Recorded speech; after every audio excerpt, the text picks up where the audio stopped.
తెలంగాణ రాష్ట్ర ముఖ్యమంత్రి రేవంత్ రెడ్డి 64 మంది కాంగ్రెస్ పార్టీ ఎమ్మెల్యేల పైన సీక్రెట్ సర్వే చేయించిండు. ప్రైవేట్ సంస్థలతోటి రేవంత్ రెడ్డి సర్వే చేయించేటటువంటి కార్యక్రమం చేసిండు. నేను చేస్తున్నటువంటి వార్త అబద్ధం అని చెప్పి రేవంత్ రెడ్డిని చెప్పమని చెప్పండి చూద్దాం. రేవంత్ రెడ్డి సీక్రెట్ సర్వే చేయించిండు. కారణం ఏంది తెలుసా? మూడ్ ఆఫ్ తెలంగాణ అని చెప్పి ఒక సర్వే వచ్చింది. ఆ సర్వేలో రేవంత్ రెడ్డి ప్రభుత్వానికి ఇప్పటికిప్పుడు ఎన్నికలు వస్తే కేవలం 23 సీట్లు మాత్రమే వస్తాయని చెప్పి ఆ సర్వే రిపోర్ట్ వచ్చింది. కేసీఆర్ పార్టీకి 80 నుండి 84 సీట్లు రావచ్చు అనేది ఆ సర్వేలో వచ్చింది. అప్పుడు రేవంత్ రెడ్డికి కొంత భయం కలిగింది. ఈ సర్వే రిపోర్ట్ నిజమేనా? ఇంకోటి, మూడ్ ఆఫ్ తెలంగాణ సర్వేలో ఏమొచ్చింది? ఈ నియోజకవర్గంలో బీఆర్ఎస్ పార్టీకి ఇంత గ్రాఫు, ఈ నియోజకవర్గంలో కాంగ్రెస్ పార్టీకి ఇంత గ్రాఫు. సో ఇన్ని నియోజకవర్గాలలో కాంగ్రెస్ ఓడిపోతుంది, బీఆర్ఎస్ గెలుస్తుంది, మళ్ళీ బీఆర్ఎస్ గవర్నమెంట్ వస్తుందని చెప్పి రిపోర్ట్ వచ్చింది. ఇంకా రేవంత్ రెడ్డికి భయం ముట్టుకున్నది. ఎందుకంటే రేవంత్ రెడ్డి రాబోతున్నటువంటి 5 సంవత్సరాలలో కూడా నేనే ముఖ్యమంత్రి ఉంటా, నేనే సీఎం అయితా, మళ్ళీ నాదే గవర్నమెంట్ అని చెప్పి రేవంత్ అని చెప్పుకుంటున్నాడు. మొన్న వేటీ న్యూస్ కాన్క్లేవ్లో కూడా అదే చెప్పిండు, మళ్ళా ముఖ్యమంత్రి నేనే అయితా, 2034 దాకా నేనే సీఎం సీట్లో కూర్చుంటా, ఆ తర్వాత ఎవరైనా ముఖ్యమంత్రి కానివ్వండి నాకు తెలియదు అని చెప్పి చెప్పిండు. అంటే 10 సంవత్సరాలు సీఎం సీట్లో కూర్చోవడానికి రేవంత్ రెడ్డి రెడీగా ఉన్నాడు.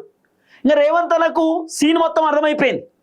జనాలు మళ్ళీ కేసీఆర్ వైపు ఏమన్నా మళ్ళీ జనాలు మళ్ళీ కేసీఆరే కావాలని ఎందుకు అంటున్నారు? అసలు పబ్లిక్ ఒపీనియన్ ఏంది? ఇప్పుడు సర్వే సంస్థలు ఇస్తున్నటువంటి రిపోర్టు నిజమా అబద్ధమా? ఈ సర్వే సంస్థలు రియాలిటీని తెరపైకి తీసుకొస్తురా లేకపోతే పైసలు తీసుకొని ఒక పార్టీకి వత్తాసు పలుకుతురా ఏందని చెప్పి రేవంత్ రెడ్డి తెలుసుకోవడానికి ఒక సీక్రెట్ సర్వే చేయించింది. ఆ సీక్రెట్ సర్వే ఎమ్మెల్యేలకు కూడా తెలియదు, ఎమ్మెల్యేలకు కూడా తెలియదు. నేను చెప్తుంది ఇప్పుడు నిజం, నేను చెప్తుంది అబద్ధం అనిపిస్తే ప్రభుత్వాన్ని నా పైన కేసు పెట్టమని చెప్పండి.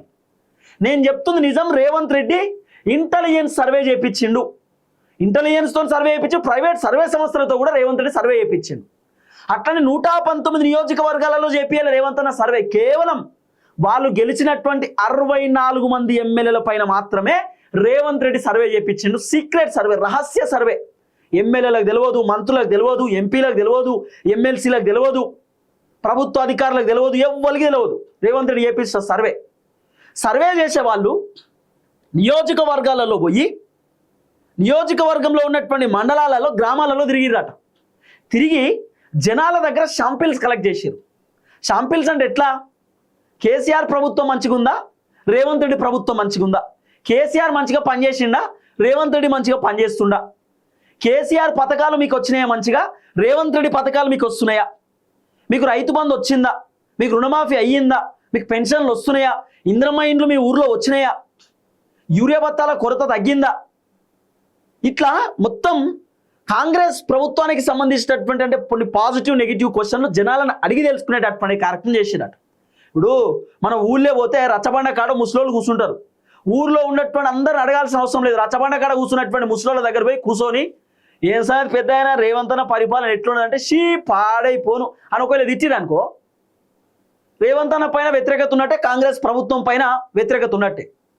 లేదు రేవంత్ అన్న పరిపాలన ఎట్లుందంటే చాలా మంచోడు, అద్భుతంగా ఉంది, కేసీఆర్ కంటే రేవంత్ రెడ్డి సూపర్ అని అన్నారు అనుకో ముసలోళ్ళు, రచ్చబండ కాడ కూర్చున్నోళ్ళు, ఇక రేవంత్ రెడ్డి పైన ఊర్లో ఉన్నటువంటి జనం కొంత అంటే 70% పాజిటివ్ ఉన్నట్టే లెక్క. ఇప్పుడు అన్నం ఉడికిందా అని చెప్పి మొత్తం కిందికెళ్ళి తీయాల్సిన అవసరం లేదు, ఒక మెతుకు తీస్తే చాలు. రేవంత్ రెడ్డి ప్రభుత్వం పైన జనాల ఒపీనియన్ ఏంది ఏం కథ అనేది ఒక్కొక్క వ్యక్తికి ఒక్కొక్క రకమైన ఒపీనియన్ ఉండొచ్చు. కానీ ఊర్లో ఒక 2-3 రచ్చబండ కాడ కూర్చున్న వాళ్ళు రేవంత్ రెడ్డి ప్రభుత్వం సూపర్ అని అన్నారంటే మ్యాక్సిమం ఊర్లో ఉన్నటువంటి జనం కూడా బాగానే ఉందని అంటారు. ఒకవేళ రచ్చబండ కాడ కూర్చున్నటువంటి వాళ్ళే ఏం ప్రభుత్వం ఇది దిక్కుమాల ప్రభుత్వం అన్నారు అనుకో, కథం అయిపోయినట్టు లెక్క. అందుకే రేవంత్ రెడ్డి పైన ఒక survey report mood of Telangana తర్వాత సునీల్ కనుగోలు రిపోర్ట్ కూడా వచ్చింది. ఈ రిపోర్ట్ వచ్చినప్పుడు సునీల్ కనుగోలు రిపోర్ట్లో కూడా రేవంత్ రెడ్డి ఓడిపోతారు అనేటటువంటి ఒక చర్చనే వచ్చింది.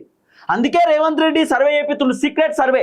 మండలాలలో తిరిగిరట, గ్రామాలలో తిరిగిరట, నియోజకవర్గాలలో తిరిగిరట, తిరిగి సర్వే రిపోర్ట్ తెరపైకి పట్టుకొచ్చారు. రేవంత్ రెడ్డికి ఆల్రెడీ సర్వే రిపోర్ట్ కూడా అంది. నేను ఆ రిపోర్ట్ గురించి కూడా మొన్న చెప్పిన. అసలు నేను వీడియోలు చేస్తుండే చాలా మంది నీకు ఎట్లా తెలుసు సమాచారం, నాకు అన్నీ వస్తాయి, నాకు ఎట్లా సమాచారం రావాలో అట్లా సమాచారాలు వస్తాయి, నేను సేకరిస్తాను, నేను ఎవరితో మాట్లాడుతున్నా వాళ్ళతో మాట్లాడతా, ఏం జరుగుతుంది ఏం కథ అని నేను తెలుసుకుంటా. ఇన్ని సంవత్సరాల నుండి వార్తలు చదువుతున్నాం, జనాలకు వాస్తవాలు చెప్తున్నాం, ఏం జరుగుతుంది ఏం కథ అనేది గాయంతో మాకు తెలియదా? గాయంత మేము గమనించలేమా? రేవంత్ రెడ్డి ఏడ సర్వే చేపిస్తుండు, ఏం కథ, ఎవరితో సర్వే చేపిస్తుండు, సర్వే రిపోర్ట్లో ఏమొచ్చిందనే సంగతి కూడా తెలుసు. రేవంత్ రెడ్డి సీక్రెట్ సర్వే 100% చేపించిండు, ఇది వాస్తవం. 66 మంది ఎమ్మెల్యేల పైన 64 మంది ఎమ్మెల్యేలతో గెలిచిర్రు. 2 ఎమ్మెల్యేలు గెలిచిరు మళ్ళీ ఉప ఎన్నికలలో. ఒకటి సికింద్రాబాద్ కంటోన్మెంట్లో ఒక ఎమ్మెల్యే గెలిచిండు ఉప ఎన్నిక వచ్చినప్పుడు. తర్వాత జూబ్లీ హిల్స్లో నవీన్ యాదవ్ గెలిచిండు ఉప ఎన్నికలో. ఈ 66 మంది ఎమ్మెల్యేల పైన రేవంత్ రెడ్డి సర్వే చేపిస్తే రేవంత్ రెడ్డికి వచ్చినటువంటి రిపోర్ట్ ఏంది ఎరికేనా? బీఆర్ఎస్ పార్టీకి 64 నుండి 65 సీట్లు వచ్చేటట్టున్నాయని రేవంత్ రెడ్డికి ఒక రిపోర్ట్ వచ్చింది. కాంగ్రెస్ పార్టీకి 40 నుండి 41, 42 సీట్లు వచ్చేటట్టున్నాయి ఇప్పుడు ఎన్నికలు వస్తే అనేది రేవంత్ రెడ్డికి రిపోర్ట్ వచ్చింది. బీజేపీకి 6 నుండి 7 సీట్లు మళ్ళీ ఎమ్మెల్యే సీట్లు వచ్చేటట్టున్నాయని రేవంత్ రెడ్డికి రిపోర్ట్ వచ్చింది. బీజేపీ ఇప్పుడు ఏ ఎమ్మెల్యే సీట్లు అయితే గెలిచిదో అవే ఎమ్మెల్యే సీట్లు మళ్ళీ గెలిచినట్టున్నారట.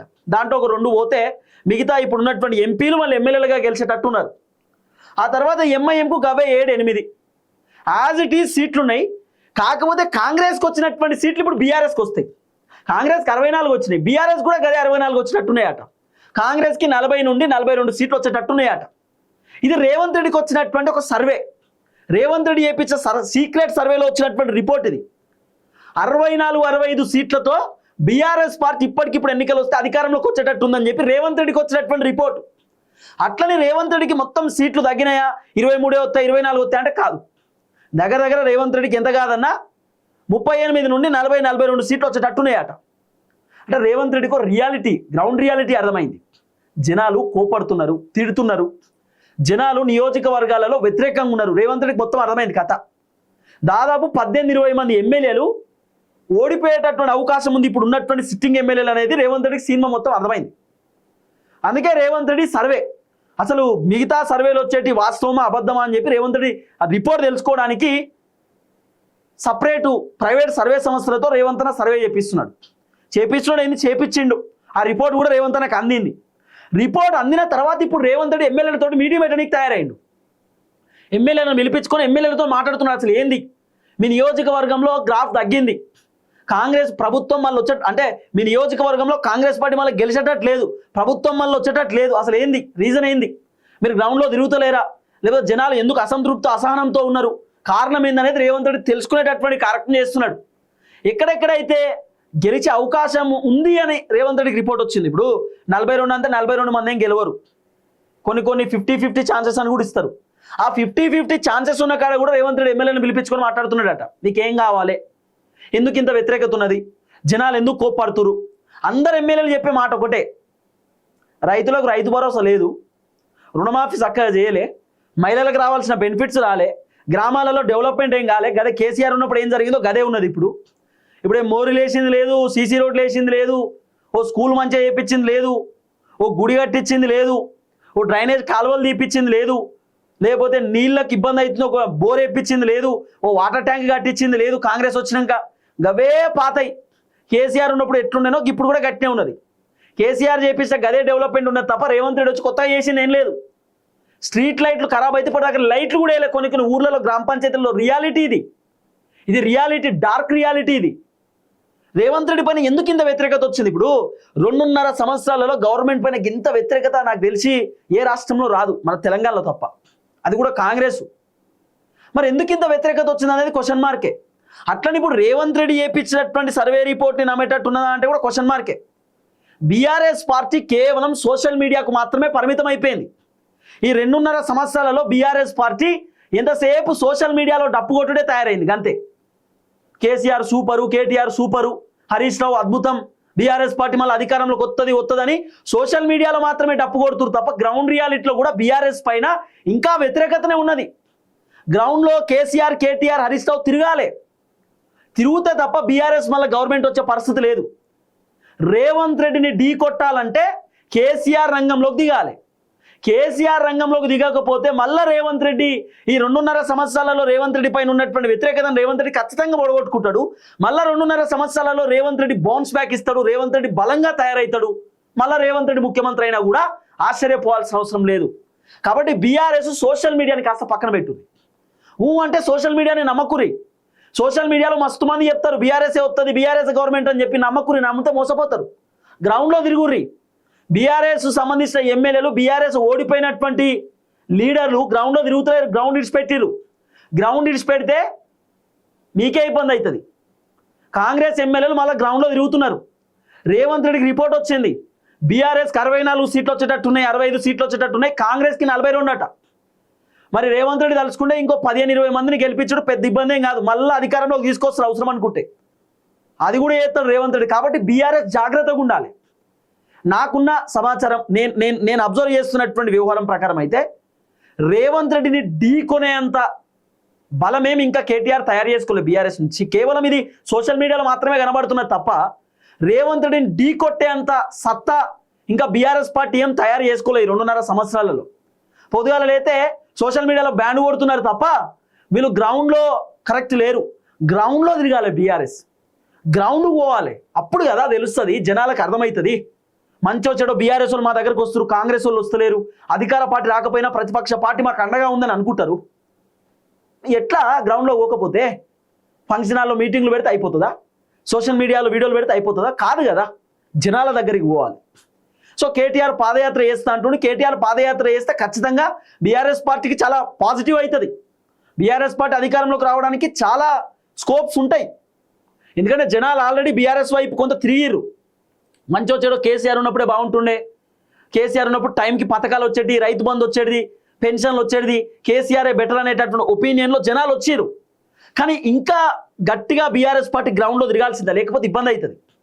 ఎందుకంటే రేవంత్ రెడ్డి ఎక్కడెక్కడ ఏ నియోజకవర్గాలలో కాంగ్రెస్ ఓడిపోయే అవకాశాలు ఉన్నాయి, అక్కడ ఎట్లా సెట్ రైడ్ చేద్దాం, మళ్ళీ కాంగ్రెస్ గవర్నమెంట్ రావాలంటే ఏం చేయాలనేది వ్యూహాలలో రేవంత్ రెడ్డి ఉన్నాడు. రేవంత్ రెడ్డి వ్యూహాలకు మరి బీఆర్ఎస్ ఏమైనా మళ్ళీ ఇంకోసారి బలవుతుందా అనేది కూడా క్వశ్చన్ మార్కే. ఎందుకంటే రేవంత్ రెడ్డి రాజకీయాలు మనకు అర్థం కావు, మార్క్ రాజకీయాలు ఉంటాయి. ఆయన అన్ని మార్క్ రాజకీయాలు. ఆయన చాలా కీలకంగా ఆలోచన చేస్తాడు, చాలా దూరం ఆలోచన చేస్తాడు. ఏం చేద్దాం, ఎట్లా చేద్దాం, ఏం కథ అనేది రేవంత్ రెడ్డి వర్షన్ చాలా డిఫరెంట్గా ఉంటుంది. రేవంత్ రెడ్డి రాజకీయాలను ఎవరు గమనించలేరు, ఎవరు అబ్జర్వ్ చేయలేరు. అసలే చాలా డిఫరెంట్ రాజకీయాలు ఉంటాయి ఆయన. కాబట్టి మళ్ళా కాంగ్రెస్ ఎట్లా గవర్నమెంట్ తీసుకురావాలి, మళ్ళా నేను ఎట్లా ముఖ్యమంత్రి కావాలనేది రేవంత్ రెడ్డి ఒక్కసారి ఆలోచన చేస్తున్నాడు. మరి ఆ ఆలోచనలో బీఆర్ఎస్ పార్టీ ఏమైనా ఇబ్బంది అవుతుందా అనే క్వశ్చన్ మార్క్ కూడా ఉన్నది. కాబట్టి కేటీఆర్ ఇప్పుడు గ్రౌండ్లో ఇంకా బలంగా తిరగాల్సిన అవసరం ఉంది. ఏది ఏమైనా రేవంత్ రెడ్డి సీక్రెట్ సర్వే చేయించిండు. ఈ సర్వేలో వచ్చిన రిపోర్ట్ గురించి ఎమ్మెల్యేలతో కూడా రేవంత్ రెడ్డి డిస్కస్ చేసేటటువంటి కార్యక్రమం చేస్తూ ఉన్నాడు అనేది వినబడుతున్న చర్చ.